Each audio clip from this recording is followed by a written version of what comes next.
John was an ordinary teenager. One day when he was walking home, the sun had already set, and his path lay through a dark forest.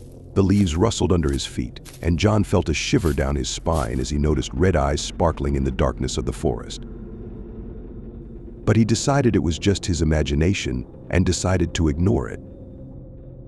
When John reached his house, he felt relieved, but when he looked out the window, he saw something that made his heart skip a beat. Red eyes stared at him from inside his own yard. His hands began to shake as he realized that the terrible threat he had been thinking about had become a reality. John walked into the house, his heart beating like a drum and fear engulfing every cell of him. He walked into his room and closed the door, trying to calm his shaking hands. But when he looked out the window again, the red eyes were still dark in the darkness. He realized that this threat was watching him, something ominous and incomprehensible.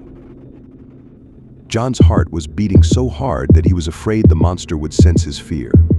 He tried to dial the police number, but his hands were still shaking and he couldn't press the right buttons.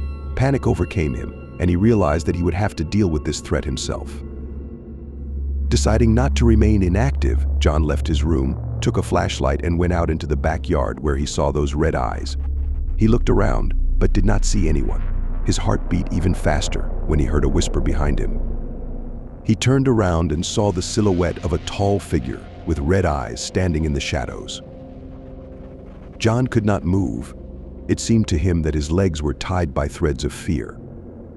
The figure approached him, the light from the flashlight illuminating its face. It was some creature from his worst nightmares. But instead of attacking him, it whispered, "Don't be afraid. I won't harm you. I need your help." These words sounded like a whisper of the wind, and John realized that his life had changed forever. He has been chosen to face the unknown and uncover the secrets hidden in the shadows of the forest. And although his heart was still pounding with fear, a spark of determination lit in his eyes. After all, sometimes evil is not as terrible as expected, and even those who seem terrible need help.